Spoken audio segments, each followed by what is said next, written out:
ततो युद्ध परिश्रान्तं समरे चिन्तया स्थितं रावणं चाग्रतो दृष्ट्वा युद्धाय समुपस्थितं दैवतश्च समागम्य दृष्टमभ्यागतोरणम् उपगम्य ब्रवीद्राणम् अगस्त्यो भगवान् ऋषिः राम राम महाबाहो शृणुगृह्यं सनातनं येन सर्वा नरीन् वत्स समरे విజయీస్వసి.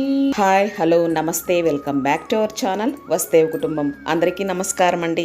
అందరూ ఎలా ఉన్నారు? నేనైతే చాలా బాగున్నాను. మీరు కూడా చాలా చాలా బాగుండాలని, సర్వదా ఆరోగ్యంగా ఉండాలని మనసారా ఆ సూర్యనారాయణమూర్తిని ప్రార్థిస్తున్నాను. ఇవాళ కూడా ఒక మంచి వీడియోతో నేను మీ ముందుకు వచ్చాను. వీడియోని ఎక్కడ స్కిప్ చేయకుండా ఎండ్ వరకు చూసినట్లయితే పూర్తి సమాచారాన్ని మీరు పొందగలుగుతారు. పూర్వజన్మ కృతం పాపం వ్యాధి రూపేణ పీడిత అని మన పెద్దలు చెప్తూ ఉంటారు. మనకు అనారోగ్య సమస్యలు ఈ మధ్య కాలంలో చాలా ఎక్కువగా ఉన్నాయి.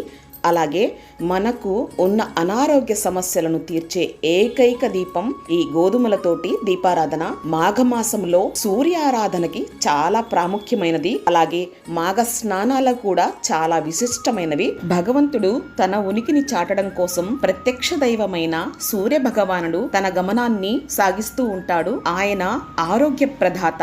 ఆయన ఆరాధన ఈ మాఘమాసంలో చేయడం వల్ల గ్రహదోషాలు ఉన్నా, అనారోగ్య సమస్య ఉన్నా తప్పక నివృత్తి జరుగుతుంది. గోధుమల దీపారాధన స్వామివారికి తప్పనిసరిగా చెయ్యాలి. ఆదివారాలు చాలా విశిష్టమైనవి. ఆదివారం కానీ లేదా వచ్చే రథసప్తమి రోజు కానీ ఈ గోధుమల దీపారాధన చేయాలి. గోధుమల దీపారాధన ఏ విధంగా చేయాలి అనే ప్రాసెస్ ని తెలియజేస్తాను. మనకు ముఖ్యంగా కావాల్సింది జిల్లేడు ఆకులు. జిల్లేడు ఆకులను అర్కపత్రము అంటారు. సూర్య భగవానునికి అర్కపత్రం అన్నా కూడా చాలా ఇష్టము. అలాగే సూర్య రథాన్ని కూడా సిద్ధం చేసుకొని ఉంచుకోవాలి. చిక్కుడుకాయలతో రథాన్ని ఎలా తయారు చేసుకోవాలి అనేది నెక్స్ట్ వీడియోలో షేర్ చేస్తానండి. నవగ్రహాలలో ప్రత్యేకమైనది సూర్యగ్రహము. అటువంటి గ్రహానికి గోధుమలు చాలా ప్రీతికరము. ఒక్కొక్క గ్రహానికి ఒక్కొక్క ధాన్యము చొప్పున నవధాన్యాలలో గోధుమలకు సూర్య భగవానికి చాలా ప్రీతికరము. అందుకే గోధుమల పైన ఈ దీపారాధన చేసి సూర్య భగవానికి సమర్పిస్తే చాలా మంచిది. జిల్లేడు ఆకులను 7 తీసుకుని సిద్ధంగా ఉంచుకున్నాము కదా, వాటికి గంధము కుంకుమతోటి అలంకరించుకున్నాము. అదే విధంగా ఒక ప్లేటును తీసుకోవాలి. ఇత్తడి, రాగి, వెండి ఏదైనా పర్వాలేదు. అందులో కాస్త చందనము అలాగే కుంకుమ బొట్లను ఏర్పాటు చేసుకోవాలి. సూర్య భగవానునికి 7 సంకంటే చాలా ప్రీతికరము. 7 జిల్లేడు ఆకులను ఇలా గంధము కుంకుమతోటి అలంకరించుకున్నాము కదా, వాటిని ఈ ప్లేట్లో చుట్టూతా ఏర్పాటు చేసుకోవాలి. గోధుమలు తీసుకుని గోధుమల్ని మధ్యలో వేసి మనము గోధుమల దీపారాధన అనేది చేసుకోవాలి. సూర్యుని అనుగ్రహం కోసం గోధుమలు దానం చేసిన, గోధుమల పైన దీపారాధన చేసిన అష్టైశ్వర్యాలు కలుగుతాయి అంటారు. అష్టైశ్వర్యాలు అంటే మనకు ఇప్పుడు ఆరోగ్యమేనండి. ఆరోగ్యానికి మించిన ఐశ్వర్యం అంటూ ఏమీ ఉండదు. గోధుమల్ని ఈ విధంగా ఏర్పాటు చేసుకున్నాం కదా, గోధుమల పైన ఇంకో జిల్లేడు ఆకును ఏర్పాటు చేసుకుని దానిపైన మట్టి ప్రమిదను ఏర్పాటు చేసుకోవాలి.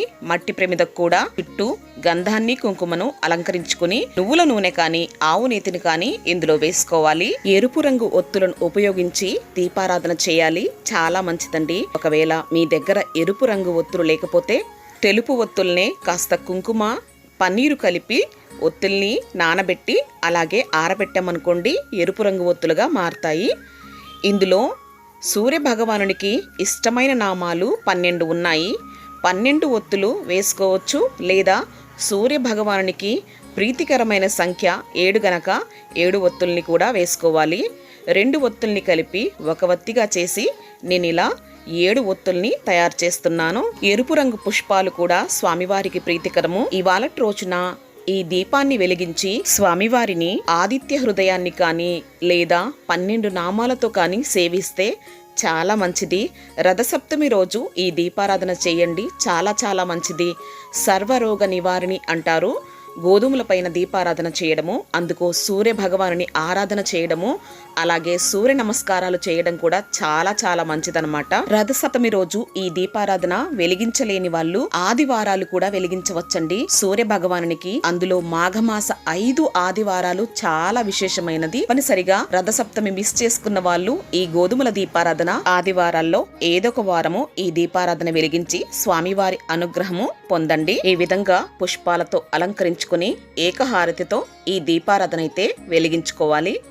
సాక్షాత్తు ప్రత్యక్ష దైవము సూర్యనారాయణమూర్తి, ఆయన ఫోటో లేకున్నా విగ్రహం లేకున్నా ఇలా చిక్కుడుకాయలతో రథాన్ని ఏర్పాటు చేసుకొని ఆ రథం ముందైనా కూడా మనం ఈ దీపారాధన చేసుకోవచ్చు. సూర్యారాధన చేసే ముందు సూర్యుని రవి కిరణాలు, మొదటి కిరణాలు మనకు ఇక్కడ పడే విధంగా చూసుకుంటే మంచిది.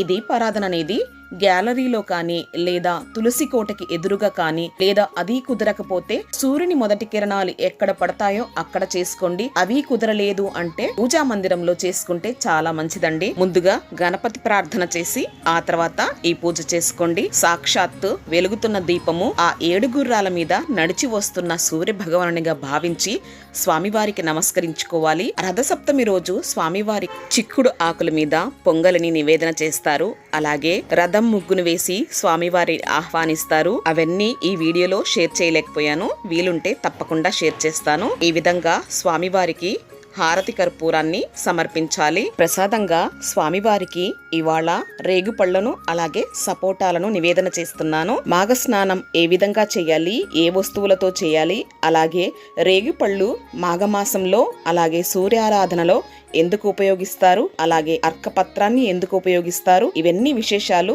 నెక్స్ట్ వీడియోలో షేర్ చేస్తానండి. ఈ విధంగా స్వామివారికి గోధుమల దీపారాధన చేసి స్వామికి ధూపదీప నైవేద్య నీరాజనాలు సమర్పించాలి. ఆ తర్వాత దీపారాధన కొండెక్కిన తర్వాత గోధుమల్ని ఏం చేయాలి అని చాలా మందికి సందేహాలు ఉంటాయి. ఈ గోధుమల్ని కాస్త మళ్ళీ కడిగి నానపెట్టి ఆవుకు తినిపించండి, లేదా మనము మొలకలుగా తయారు చేసుకొని కూడా స్వీకరించవచ్చు. చాలా మంచిదండి. ఇక నియమాలకు వస్తే సూర్యారాధన చేసిన రోజు కానీ ఆదివారాలు కానీ ఈ మాఘమాసంలో మాంసాహారాన్ని స్వీకరించకపోవడమే ఉత్తమమైన మార్గము. అలాగే సూర్యారాధన, సూర్యోపాసన, సూర్యకిరణాల మధ్యలో ఉండడము, ఇవన్నీ చేయడం వల్ల సూర్యుని అనుగ్రహము మనకు కలుగుతుంది. సూర్యునికి అర్ఘ్యాన్ని సమర్పించినా కూడా చాలా మంచిదండి. ఒక రాగి పాత్రలో కాస్త జలాన్ని తీసుకుని అందులో పసుపు, కుంకుమ, అక్షింతలు, ఒక ఎర్రటి పుష్పాన్ని వేసి రవికిరణాలు ఉదయిస్తున్న సమయంలో అర్ఘ్యాన్ని స్వామివారికి సమర్పిస్తే చాలా చాలా మంచిదన్నమాట.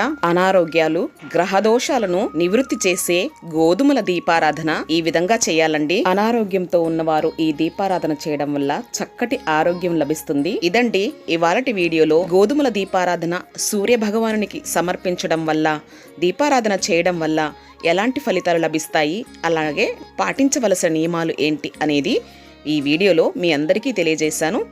ఐ హోప్ ఈ వీడియో మీ అందరికీ నచ్చింది అనుకుంటున్నాను, ఉపయోగపడాలని మనస్ఫూర్తిగా కోరుకుంటున్నాను. వీడియో కనుక నచ్చినట్లయితే వీడియోని లైక్, షేర్ చేసి ఛానల్ని సబ్స్క్రైబ్ చేసుకుంటారని మనవి చేస్తున్నాను.